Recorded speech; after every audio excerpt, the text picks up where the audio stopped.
Zdravo, sem Goran Dragič, bivši košarkaš in številka 7, to je to. No. Goran, hvala, ker si vzel čas zame oziroma za našo televizijo. Dobrodošel v klubu upokojencev, športnih seveda, živijo in res me veseli. Povej mi, kako si? Evo, super. Penzija, Ja? Vse štima, veliko časa za sebe, za otroke, tako da nimam zdaj unega stalnega urnika več, je urnik bolj po mojem okusu, tako da se spreminja iz dneva v dan. Lepo, že pred dodajo so se zmenila, da se bo tikala, ker je veliko lažje tudi meni, gledati, da si prvi gost in res me veseli, da se dobil takega gosta, kot si ti. Nič, greva naprej. Piše se olimpijsko leto 2024, vemo, na prejšnji olimpijadi Slovenija je igrala, ni te bilo sicer zraven, ampak tako rekel, a ti je kdaj tista olimpijada manjkala v tvoji karieri, te mogoče kaj matra to? Ne, kajti jaz sem že po Evropskem 2017, pred Evropskim 2017 sem rekel, da bo to moje zadnje veliko tekmovanje, tako da na koncu se je to nekako išlo, da smo zmagali. Ampak to mi je bilo pa dovolj, 12 let sem dal za Slovenijo. NBA sezone so zelo naporne, veliko potujemo, 4 do 5 tekem na teden, tako da telo ne zmore, nisem bil več tisti svež, tudi glava ni bila enaka, tako da mislim, da sem se poslovil takrat, ko je bilo treba, čeprav sem prišel nazaj za eno leto, ni se glih išlo po naših željah, ampak je kar eno. Ja. Če bi do zdaj recimo ta njihov dream team ameriški, vemo, da so glavni favoriti praktično na vseh olimpijadah, pa dajva reči, gremo 4 leta nazaj, ti si bil še res aktiven in naredimo reprezentanco Jugoslavije, misliš, da bi lahko bili blizu oziroma misliš, da bi lahko presenetila ta reprezentanca? Jaz mislim, da bi lahko. Zdaj, mogli bi igrati za res malo drugačno košarko. Američani so res atleti, so hitri, ampak mi bi pa mogli igrati na glavo, tako da mislim, da še posebej bivša Juga imamo res močne igralce. Seveda tukaj bi Luka bil, Jokić, potem Bogdanović, Marjanović, jaz, mislim Zubac, jih je, mislim, veliko, no, tako da bi bilo zelo zanimivo. No. Se ti zdi, da recimo, vemo, prejšnje leto, mislim, da svetovni prvak v šprintu, Noah Lyles izjavil World Champion of what? Ne vem, če si videl, United States. Ja. Se ti zdi, da je to recimo pri Američanih tisto, mogoče mislijo, da so vedno nekaj več, a si kdaj imel ti občutek nekaj malo podcenjevanja do recimo Evropejcev ali pa kogarkoli drugega kot Američanov? Mislim, da ne podcenjujejo, ampak imajo pa to mentaliteto zmagovalno. Oni res verjamejo sami vase, verjamejo v svojo ekipo in to je tisto, kar jih krasi. Tako da jaz mislim, da glih to nam manjka, kar imajo oni. Včasih bi mogli malo več verjeti sami vase, kot ekipa, kot tudi, mislim, ki igraš za reprezentanco. Pa zakaj ne povedamo vsako tekmovanje malo više cilje, kakor pa so realni, kajti na koncu treba si postaviti. Je pa res, da oni so, mislim, imajo veliko bazo igralcev, tako da lahko zbirajo veliko igralcev z vseh klubov in na koncu imajo tudi vse pozicije pokrite, tako da mogoče glih zaradi tega so toliko samozavestni. Je pa res, da pač že nasploh Američani, kjerkoli je to liga, je to gimnastika, ali je to hokej, ali je to košarka. Če bi se stavil rokomet, bi moje bili favoriti, bi se tako nosili. Ja, tako je. Tako da oni tudi, če osvojiš ligo, tam oni kar rečejo, klubski svetovni prvak. Mislim, ne gre to tako, moraš se nekako pomeriti tudi z ostalimi ekipami iz Evrope, iz Azije, iz Južne Amerike, ampak Ok, če greva nazaj, tam sred 90-ih, Gogi star si 11-12 let in sanjaš neke velike stvari, verjetno, da boš postal košarkaš, mogoče NBA. Je ta Gogi oziroma Goran, ki sedi pred mano, rekel, če je tisti majhen Gogi ponosen na tega, je dosegel vse, kar si je takrat zaželel? Ali Ja, sam še kaj sem pa več? ne, ja pa ne. Ja, mislim, želja je bila zmeri, da postanem, da nekako pristanem v NBA-ju, to se je nekako tudi zgodilo. Imel sem res dolgo NBA kariero, zdaj pač sanje so zmeri po osvajanju lovorik, tako da jaz že od malih nog mi je bila nekako želja, da osvojim NBA prstan, nažalost se to ni zgodilo. Bil sem dvakrat blizu, ampak ne moreš vse imeti v življenju. Je pa res, da če pogledam nazaj, mislim, da mladi Gogi je definitivno ponosen na to, kar se vse zgodilo v karieri. Mislim, igral v najmočnejši ligi na svetu, bil med top igralci, bil nekako tudi glavni igralec kluba, tako da na koncu je to vse nekako narast čez kariero. Ni bilo lahko, ampak na koncu vsi smo mi borci, še posebej športniki, vemo, da imaš slabe tekme, da imaš dobre tekme, ampak na koncu, kar je najtežje, je tisto, da ne glede, če si imel dobro tekmo včeraj, moraš pozabiti, vsi te nekako ocenjujejo na naslednjih tekmah. Kako si se glih s temi porazi soočil, vsak se drugače, ali recimo ne, od tistih, vemo, Kobe mentality, da je pač preskeniral od prvega do zadnjega vse momente, milijon metov. Kako si ti hotel čim prej to pozabiti, si zanaliziral, kako si te stvari pozabil? Je res, da ni veliko časa, tako kot si ti rekel? Ja, to, ko sem bil v Evropi, ko imaš eno tekmo, dve na teden, je bilo malo težje, kajti če si izgubil 2-3 tekmi, to pomeni 3 tedne brez zmage. Trenerji so nervozni, en mesec treniraš, ubijajo te 2krat na dan treninge. Pa, ko sem pa prišel v NBA, imaš pa 4 do 5 tekem na teden in izgubiš tekmo danes, jutri imaš že naslednjo, tako da imaš takoj pripravo na naslednjega nasprotnika, tako da tudi ne smeš imeti to miselnost, kaj se pa zdaj včeraj zgodilo. Je pa res, da meni osebno tudi motivacija mi je zmeri nekako, sem bil motiviran bolj v tej meri, če je kdo kaj rekel meni, recimo, on pa ne more tega narediti. Tako da zmeri negativno sem zmeri spremenil v pozitivnost in to mi je tisto, kar me je gnalo naprej. Ne vem, ko sem prišel v NBA, Charles Barkley rekel, ja, Dragić bi se mogel preimenovati v Tragic. In to me je, prve 3 leta me je to gnalo naprej, bom dokazal, da ni tako res in pač take stvari. Super. Tako kot si rekel, recimo, če se vrnemo še malo nazaj, 15, 16 let, 14, kot si bil star, ko si pri Slovanu podpisal pogodbo in potem naprej pri 17, 18 odšel v Španijo, pri 20 v NBA. Zdaj, Gogi, ki sedi tle pred mano, kako bi se ti, kaj bi ti svetoval mladim športnikom, čez kaj si mogel ti, tako vemo, kako je bila prva sezona v Phoenixu, kakšne, rekel, praktično brez minutaže, oziroma slaba minutaža. Kako si se ti soočil in zdaj, če imaš kakšnega športnika, ki je v podobni situaciji, ekstra talent, se mora soočati s tem dejstvom v tujini, kako si ti to prebrodil? Ja, zdaj slišal sem se z enim košarkašem, športnikom, zdaj ne bom rekel poimensko, ampak igral v NCAA ligi, ni imel glih sezone po njegovih željah in je bil zelo na dnu. In me je poklical, sva se pogovorila in sem rekel, je zelo malo športnikov, ki ima res, ko bi rekel temu, smooth sailing v karieri.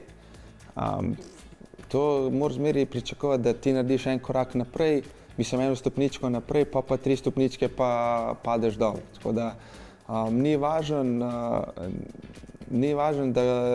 da si skozi na pozitivnem, ampak kako se iz teh težkih časov, kako se pobereš in spet priješ v, ko bi rekel, tisto počutje, ki te bogaja. In mi je rekel en trener, če pogledaš nazaj na kariero, po mojem igralci se v enem letu kariere, mogoče en mesec, če ti dobro počitaš. V ostalih mesecih si pa nezadovoljen z trenerjem, si nezadovoljen s tvojo vlogo, pol neki si, ne vem, imaš družinske težave, potem imaš tako da, to je vse sestavni del življenja, tako da tisto, kar bi nekako svetoval tem mladim igralcem, da v trenutku, ko grejo čez neke težke te trenutke, bi rekel, samo naj trdno delajo, naj verjamejo v sebe, da pridejo čim prej iz tega ven. In potem se bo to spet zgodilo. In spet. To je samo, ne vem, priprava, kako naslednjič, ko boš v kakšni težki situaciji, da boš čim prej ven prišel. Tako da ne bo pa čez kariero, pa ne bo vse perfekt. In koliko si rekel to, koliko je malo tega, v bistvu vsi mi delamo, koliko se je za prstan, za naslov, da ustvojiš nekaj, koliko je malo tega, nekateri nikoli v karieri tega ne doživijo. Ti pa delaš za to in v bistvu tudi jaz sem tako, ko sem gledal nazaj v svojo kariero, je tisto, koliko malo je športnikov, ki sploh doživijo ta naslov ali pa neko ono pristno veselje in koliko je to kratko, koliko je to v bistvu obdobje, vsi delamo športniki za to, na koncu je pa to tega pristnega veselja, druge pa sam garaštvo. Tako. Ja, in to moraš sprejeti nekako, na koncu vsi športniki, ki se odločijo za šport, je po mojem glih iz tega, ker jih to veseli. Tako da na koncu ti hočeš uspeti, vse pol drugo, kar prije športom, to je vse sestavni del. Je pa res, da včasih je malo težko gledati, če si imel kakšno res večjo vlogo v svojim klubom, pa nisi uspel priti do tega cilja, ki si ga zadel, pa vidiš mogoče nekaterega drugega igralca, ki pa sploh ni igral, pa je osvojil kaj. Ampak to tako je, ne moreš to spremeniti. Res je. Kako si se pa ti soočil recimo s tem, vemo, da živimo v dobi socialnih omrežij in predvsem za mlade je zdaj izredno težko, vse pod lupo, če si ti res nek ekstra talent, kot je bil recimo Luka in podobno. Vem, da so ga v Real Madridu res dobro zaščitili do 18. leta, ampak kako se s tem soočati? Ti praktično veš, ko si ti še odraščal, ko si bil ti mogoče na Slovanu, potem v Olimpiji, si se še vedno lahko mogoče malo skril, v smislu ni bilo še toliko razvito vse to, si lahko recimo, če si kakšno neumnost po domače povedano naredil, zdaj danes za mlade je ta svet veliko bolj krut in kaj ti misliš o tem? Jaz se strinjam, zdaj ta social media pa internet, zdaj moramo reči, da je tudi nekaj pozitivno, kaj ti dobiš večji exposure, lahko preko čez noč rataš uspešen, če te kdo vidi, po drugi strani pa je veliko več negativnosti, kaj ti, kot si rekel, jaz, ko sem bil mlajši, sem šel ven, pa smo kaj ušpičali, pa zdaj pa vse to takoj pristane na internetu, takoj mediji pograbijo. Ljudje sodijo, kje je. Točno tako in na koncu ti naredijo nekakšno sliko, podobo tebe, ki te osebno sploh ne poznajo, ampak samo na teh videih lahko dobijo, ne vem, percepcijo, ki je negativna. Tako da je res, da otroci pa zdaj športniki imajo res težjo pot, kajti mora biti perfekt. Zato jaz res pravim, kapo dol LeBron Jamesu. Že od high schoola bil najbolj oblegen košarkaš, pa sem mu napovedal, da mora to pa to narediti, je naredil in potem še zraven tega, da je imel še življenje, svojo družino, da niti ene neumnosti ni naredil, mislim, da je še vedno je tle. Kapo dol, pa še zmeraj je tle. Tukaj. Tako da zelo malo igralcev, recimo Kobe Bryant, meni eden iz najljubših igralcev, je imel eno afero. Tako da je zelo težko, moramo pa tudi vedeti, da je tudi veliko ljudi, ki ti nekako hočejo izkoristiti, tako da športniki se morajo zelo paziti. Ja, in zdaj bom tako rekel, Gogi v NBA-ju, če ga naprej, dobi svojo prvo plačo. Kaj si kupi Gogi s prvo plačo? Če se spomniš, tako, kakšna neumnost ali je bila to kakšna stvar, ki si se v Orangu želel? Ne, nisem, veš kaj, moram ti priznati, da nisem si nič kaj kupil. To pa zato, ker imel sem buyout od pogodbe 1,6 milijona, sem mogel plačati klubu. Ta v keramiki, tako da NBA klub je lahko plačal samo 500,000, tako da sem jaz mogel iz svojega žepa dati 1,2. Takrat pa seveda to nisem imel, tako da smo šli v banko, smo vzeli kredit, agent je takrat svojo hišo dal kot safety, garancijo. In tako da vsak mesec, ko sem dobil plačo, je to šlo nazaj v banko, tako da, ampak to je bil nekako, sem investiral sam vase, ker sem res verjel, da lahko to uspejem in pa, ko smo pa to vse plača, pa se veš, stanovanje, pa avto, pa ure, pa tako, take Hvala stvari. Bogu, si zaslužil si vse Ja. pošteno in ja, lepo je, da si res verjel in to se ti je konec koncev tudi obrestval. Povej mi, vemo ta NBA, kje je, rekel, v rangu teh vseh športov, res liga na nivoju. Prebral sem, da ta njihova, rekel, pogodba med sindikatom in NBA ligo, mislim, da več kot 600 strani za vsega, oziroma res ogromna, vse detajli, si je mogoče kdaj prebral? Ne, to detaljno ne. Vem pa z vsemi temi sestanki, ki imamo NBPA, pa Liga, pa Player Association, ne, gremo čez, kadarkoli se podpiše ta... To je obvezno, ne?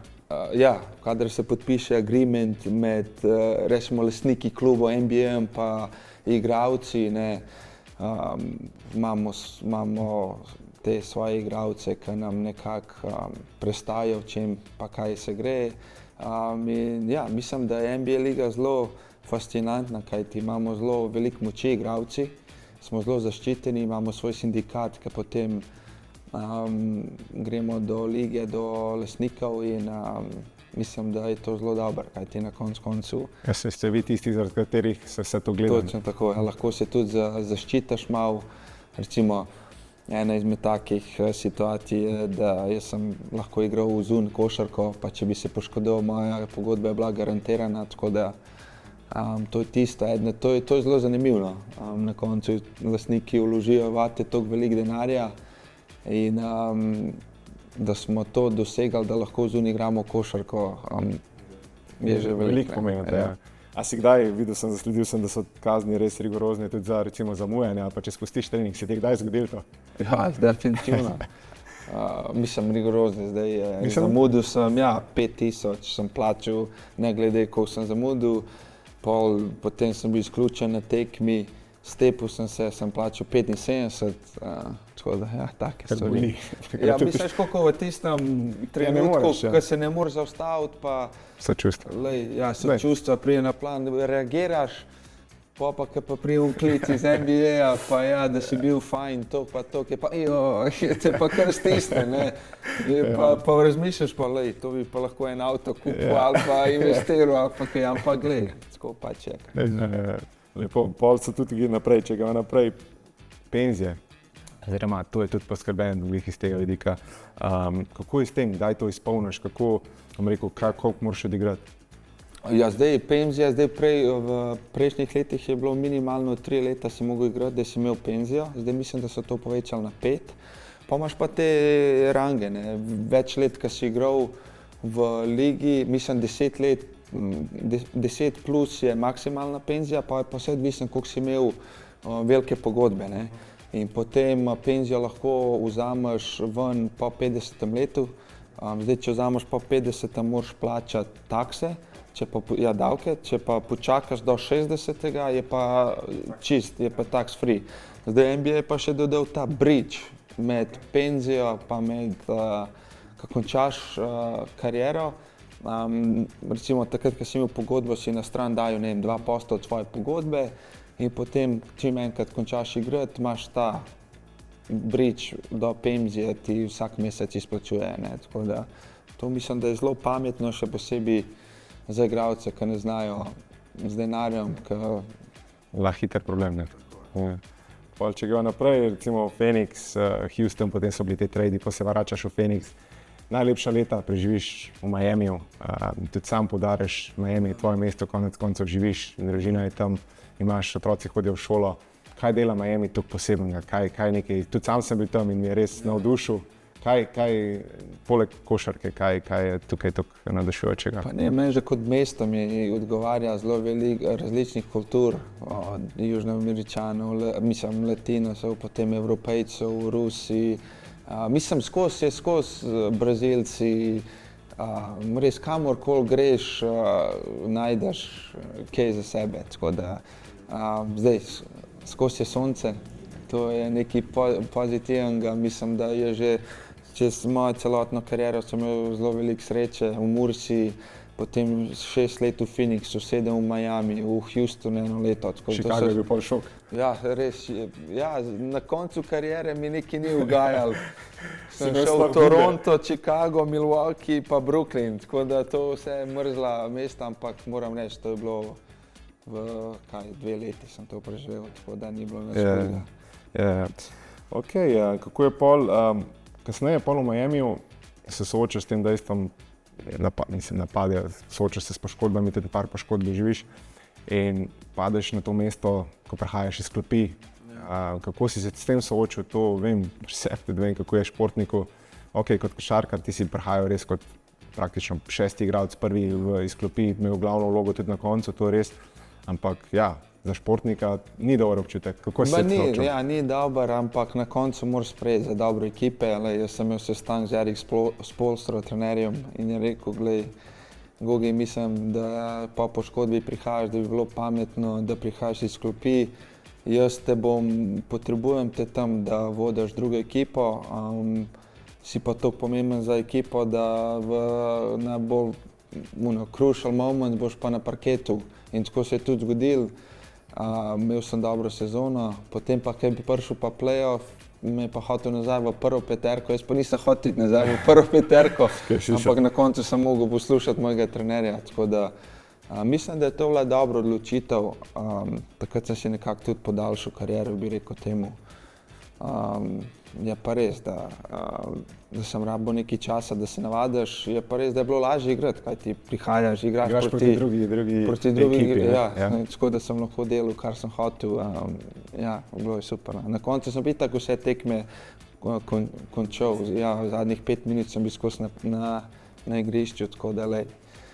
Na koncu igralci smo včasih mogoče preveč trmasti, pa ne vidimo tisti končni rezultat. Bigger picture, ja.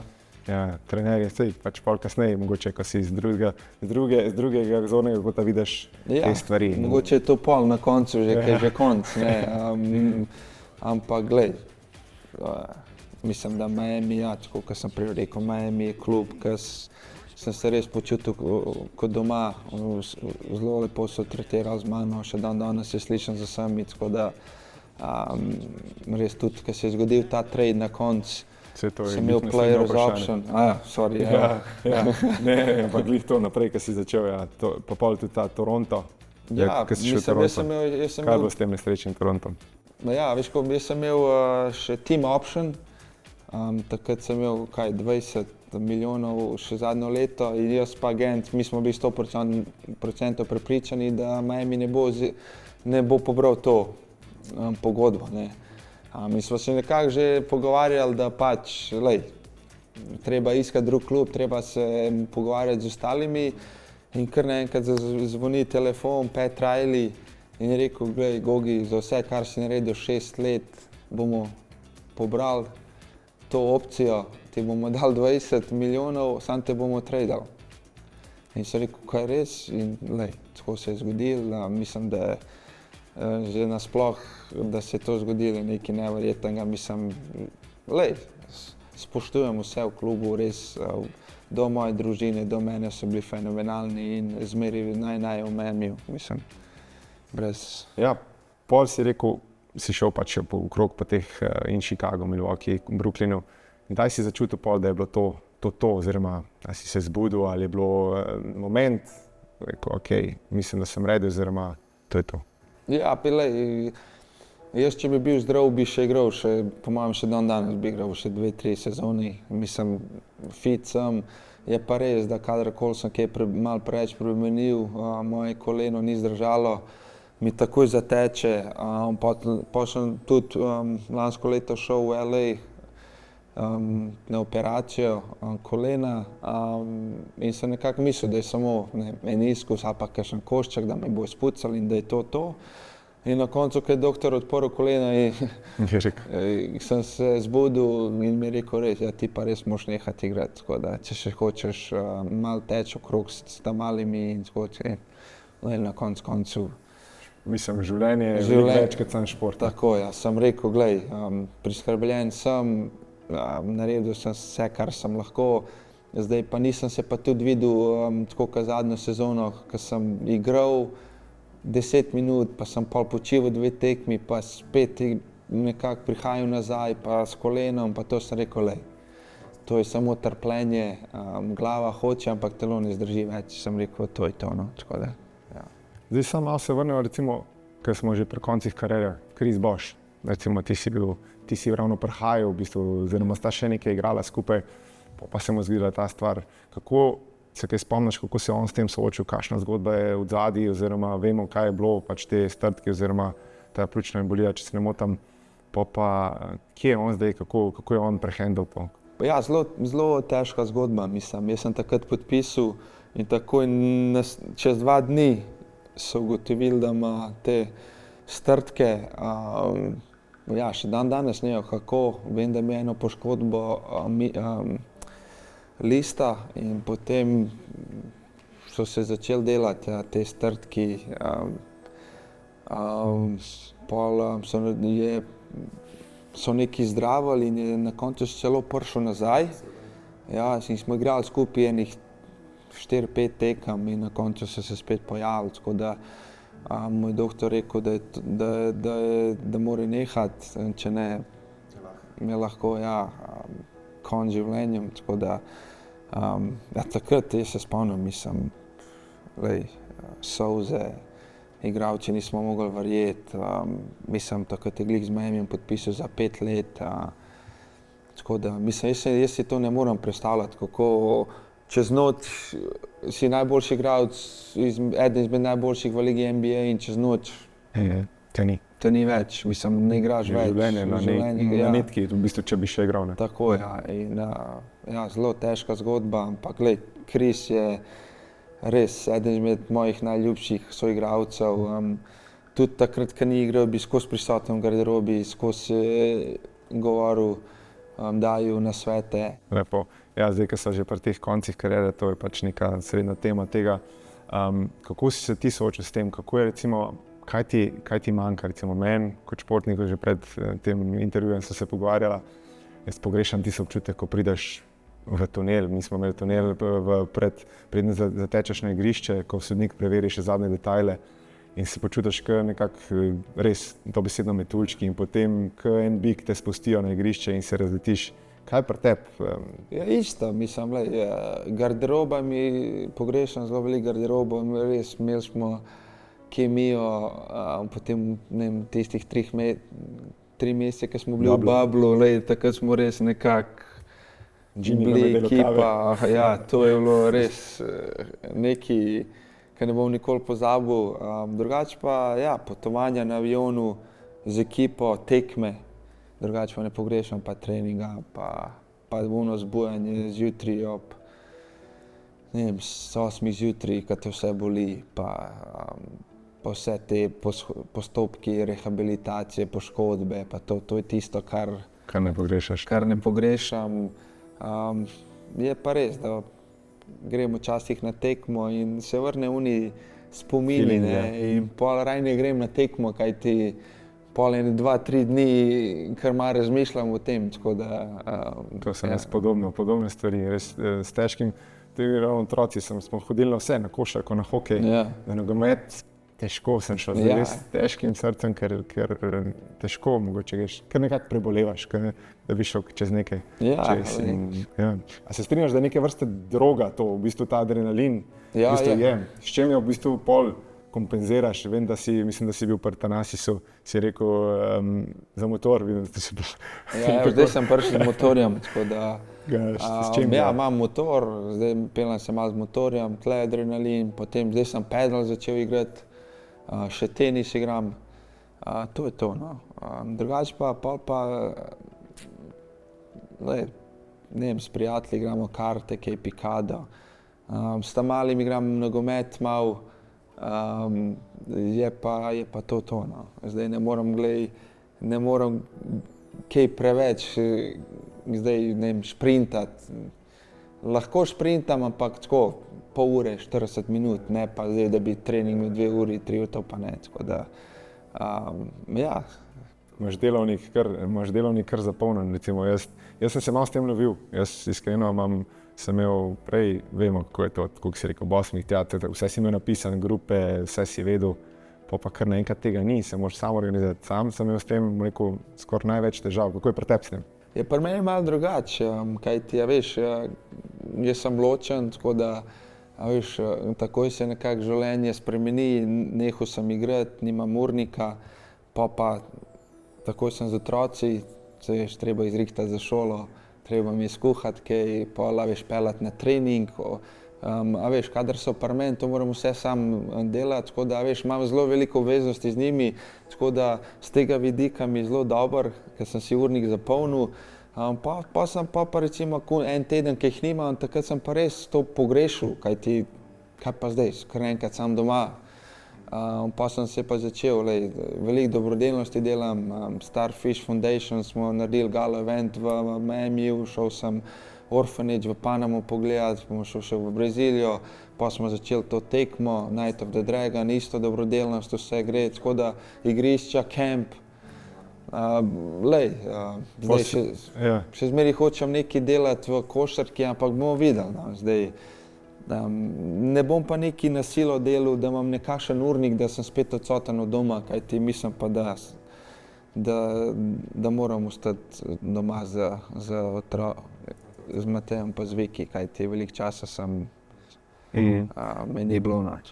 Pol imaš tisto vsako jutro, ko vstaneš, poleg seveda otrok in družine, imaš tisto zakaj, oziroma veš, te žene, življenje naprej, si najdel to dokaj hitro ali je bil to problem na začetku? Pa ne, problem mislim, rabiš nekaj časa, da se resetiraš, pa da mogoče malo razmišljaš kako, kaj boš delal. Zdaj pa mogoče malo drugega, zdaj bi, ne vem, zdaj veliko v biznisu razmišljam z mojo ekipo, kaj pa kako, pa nekaj bi odprl kakšen center, pa tako, velike ideje, ki se ne bojo se razvile ali pa išle, ampak nekaj pa, treba najti nekaj. Ja, mi je pa zelo veliko všeč, kajti imam veliko opcij, lahko nekaj naredim in treba samo izbrati, ne.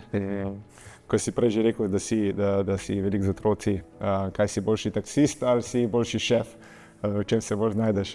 Pa taksist, definitivno taksist, ampak glej, zdaj mi kuhanje mi kar gre.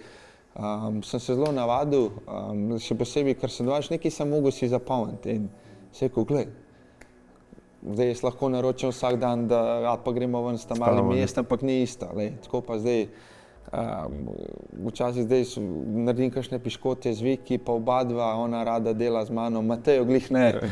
Matejo je večinoma za šport, tati gremo v bazen, gremo košarko igrati, gremo fuzbal. Ta mala pa zelo rada ustvarja, z njo rišem, kakšen recept, piškote, torto, tako da sem kar zdaj malo začel. Moji kolegi, ki so bili pri meni 10 dni, so mi kar zafrkavali, da bi mogel odprti en YouTube channel, kao kuhanje, ampak glej, me veseli, zdaj neki glih dobro ne izpade, še zmeri lovimo. Bistven namen, kot si rekel, da se družiš s svojimi otroci, da so oni veseli. Kako pa recimo pri njih, ki jih pogledaš, kot si rekel, en Matejo karakter, hoče skozi nekaj tvoja hčerkica po drugi plati, recimo, ko pogledaš kakšen moment, da se ustaviš, rečeš, shit, to sem pa jaz, oziroma to je čisto, to ima pomen, ali pa ona ima pa to pomen. Kaj vidiš v tem? Ja, vidim veliko stvari. Zdaj, Matejo je zelo borben, mi je tako, ker že malo fajsti, to mislim, da je kar pomen. Viktorija ima pa zelo ustvarjalno, je zelo dobro, kako bi temu rekel, imagination, ful zna ukvarjati, pa ful lepo riše, pa tako da to sem jaz kot otrok imel, veliko sem to delal z mojo mami, tako da je pa trenira gimnastiko, tako da je zelo tekmovalna. Je pa res, da karakterno, Matejo je šaljivc, pa tako miren, Viki je pa tako fajsti, tako da. Še tudi da z okjem sta si plava. Ja, glih obratno. Tako da, otroci, mislim, se naši so otroci, tako da vsi se prepoznamo v svojih otrocih. Ampak so neki momenti, ko te reče, to je to. Ja. To je to. Na koncu, kaj mi najbolj ostane v glavi, se spomnim, ko sem kakšen kaj naredil doma, pa mi mami rekla, se boš ti imel svoje otroke, pa boš videl. Pa sem zmerja, in zdaj točno to, evo, se zdaj dogaja. Ti vidiš svoje otroke, kako ti bo. Ja, in je pač, to je res, pač ja. Kako je pol, ko si ti na tekmi, njihovih tekmah, ok, so še majhni, ampak vsem, je Gogi, kot je bil tako mogoče tvoj oče Marinko, v prvi vrsti, ko so ga metali tudi ven, ali si umerjen? To glih ne, no, da me mečejo ven, sem pa zelo navijam.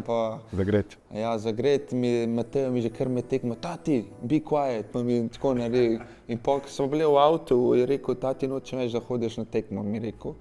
Jaz sem v šoku, sem rekel, zakaj ne? In kao, ja, sramota mi delaš. In točno jaz sem isto to mojemu oču govoril, ki je bil na tekmi, tako da, lej. Ja. Sem rekel, lej, jaz te sam spodbujam in je rekel, ja, ni mi to všeč in sem stopil nazaj. Seveda zdaj, Viktorija, v njej pa lahko vse. Njo pa ne moč. Res, to lepo.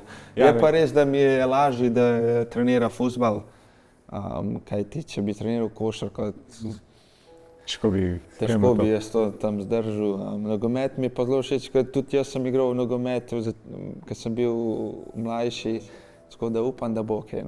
Ko si z njimi, ko si rekel, ko si v avtu, zame recimo veliko na cesti preživimo, vemo, kako je danes, ni časa, letimo okrog.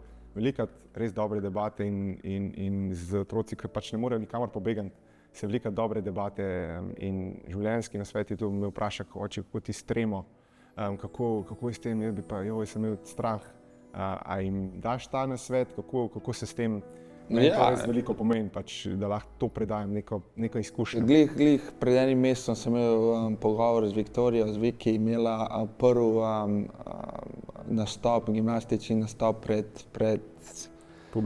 publiko. In je bilo ful strah in rekel, kaj če bom pozabila, kaj ti se rekel, se ni važno. In pol sem pač, tudi tati ni zadev vsak koš, pa sem izgubil žogo, pa sem naredil napako. Ni važno, samo pej tam, da uživaš in nekako zmeri probam mi nekako razložiti, da to, kar delajo, da moje delajo z veseljem, da so nasmejani. Zdaj je zelo težko, kajti je veliko pritiska, ampak na koncu tudi pritisk je za nekaj dobrega, da se soočajo s tem pritiskom in je naredila eno napako, po tekmi je prišla in je začela jokati, ker je naredila napako, se rekla, tati je ponosen na te, ni važen, naslednjič boš boljš, to je bila dobra šola, na koncu je pa to šele tvoje prvo tekmovanje. Imela bo še 50-100 tekmovanj, tako da na koncu se je pomirila. Je pa res, da otroci imajo tako veliko željo, hočejo starše narediti ponosne in na koncu moramo samo povedati na glas, da ne glede, kar se bo zgodilo, da bomo zmeraj ponosni na njih in to je to. In da vemo, da stojimo za njimi. Ja, ki ga počasi po koncu še tole fundacija, kje je prišla ta ideja, kdaj je prišla, oziroma zanima tudi, koliko ljudi stoji za tem, ker ti si en prvih takih športnikov, ki je na globalni ravni zanimiv. V Sloveniji imamo zdaj ogromno. In kako se s tem, kaj imaš, kako si ti s tem začel? Ja, zdaj meni je žal mi je, da nisem prej začel s tem, ker sem še igral v ligi NBA. Zelo sem bil fokusiran samo na kariero, rekel sem, nočem nič imeti, distraction, tako da in na koncu sem nekako prišel z mojimi kolegi v Kosezah, smo bili na pijači, sem rekel, veš kaj, nekaj mi pa naredil za ta male, nekaj bi pa nekaj dal nazaj iz tukaj, ko prihajam. In smo prišli na to idejo prvo košarkarski kemp. Mislim, to je logično. In potem smo naredili ta košarkarski kemp in smo videli, da je res bilo zelo veliko zanimanja. In potem smo pa rekli, zakaj pa še ne bi kaj donirali, pa igrišča prenavljali. In smo prišli na to idejo in res, odziv je bil toliko velik in toliko pozitiven, da moja ideja je bila v bistvu samo prenova enega igrišča. Zdaj na koncu 6. In to nas ljudi kličejo, da prenavljamo, lej, imamo 20 igrišč samo v enem letu, če jih lahko prenovimo. Zdaj, nažalost, to ni možno, ampak imamo naslednje leto še 2 igrišča v planu, tako da kamp se je razširil. Imamo v prvih 5 minutah razprodan 600-700 otrok, tako da neverjeten. Samo ta dobrodelnost tekme, Night of the Dragon, je nekaj, kar tudi mi, ki smo šli v ta projekt, si nismo predstavljali, da bo tako veliko, zdaj pa na koncu res bum. Ja. Je to neko tvoje poslanstvo po karieri? Ja, definitivno, to me zelo veseli. Da vračaš nazaj na tak način. Tudi zato rad delam s malimi, to mi tisto. Mislim, imam 2 mala, 2 vidim, pridejo na kamp, spoznavajo nove prijatelje, 120 otrok na kupu, vsi se imajo dobro. Tako da, otroci niso pokvarjeni, imajo pozitivno energijo in tudi mi, starejši, se nafilamo s to energijo in to je to. No. Ok, še čisto za konec. Jaz bi te sam prosil narediti še drugo knjigo, jaz sem jo res z veseljem sem jo prebral, ker ja, vemo kdaj, prvo si končal 2014, 2015, zdaj tam nekje je bila prva končana. Ali je bila pred Ja, delali smo 2013, tako da ja. Jaz mislim, da bo res zabrati in predvsem to, pustimo ta šport pa to, ampak tudi pač ta tvoja zgodba, kako si ta prehod naredil in kako si soočil s tem. Jaz mislim, da jaz osebno jo bom z veseljem prežal, tako da če boš najdu čas, seveda. Ja, bomo videli, mislim, da na koncu res moram reči, da v drugi polovici kariere se je veliko več zgodilo, kot v prvi. V prvi so v bistvu začetki, pa izke, zdaj pa mislim, da je res zelo veliko materijala, ne samo košarkarsko, ampak tudi izven življenja, mislim, izven kariere, tako da bomo videli. No. Je pa res, da kar veliko energije, moraš veliko časa vzeti, tako da zdaj imam nekako prioritete na drugih stvari, ampak ja. Se bo našel čas, ne? Nekaj bomo ušpičali spet. Ker šla so v koncu, vidiš, tako, ko piše na moji majici, no way, jaz ne morem verjeti, da sem pač sedel s tabo, rekel, da si ti bil moj prvi gost in res mi je bilo res veselje, da sem bil lahko tukaj. Upam, da sem se odrezal, upam, da sem bil vprašanje v redu. Super, pa čestitam za novo kariero, za penzijo, tako da res. A ja, pa še to, a imaš ti, pred časom sem videl Dream Team, ki so delali neko social akcijo, znaš mogoče na prstu zavrteti, ker recimo Stef? Ne znam, veš, da ne znam. Stef vrti 5 minut. Ja, ni, ravno on je rekel, da prav, da ne zna, te nema se I like go ali ne, ampak sem rekel, da bomo pol off the camera. Ko imam snemanje, pa to vsi, a pa slikanje, lahko zavrtiš žogo na prstu, in si rekel, ne znam, jaz sem po mojem edini košarkaš, ki ne znam. Nisi edini. Tako da mislim, lahko zavrtim, samo je to 2 sekundi in to je to. No. Bomo pustili luči primer. Ja, ne, kar. Evo, super, hvala ti še enkrat. No. Tle sem bil pa poškodovan, po mojem. A sem igral? Ne, poškodovan sem bil, ja, but sem imel od meni. Prvi tekmi, ki je bil Uvajce vrnil iz Šihat. In si ti na prvi tekmi se že bil, sta že bila z mojo tam, da si gledal zelo? Ja, si pa na drugi... A veš, kako vem, če imam obleko gor, to vem, da sem bil poškodovan. To, čak bo še potešno, da si pa teb, evo, da si bil še mladič, pa da si isto, Phoenix. Oh shit, stari, sam te ne bi propustil. 2012, takrat sem išel na glas. Jaz sem imel obleko, stari. A veš, ono, kad gleda za nazaj, a veš, kaj je to? To je pa bolj, ja, to je pa pač, ja, to se vidi. Tle, jaz imam but, ja, lega Mike Lise, lega. Gde to? To je za ta glavni za karte, pa to vsi prije tudi. Hvala lepo.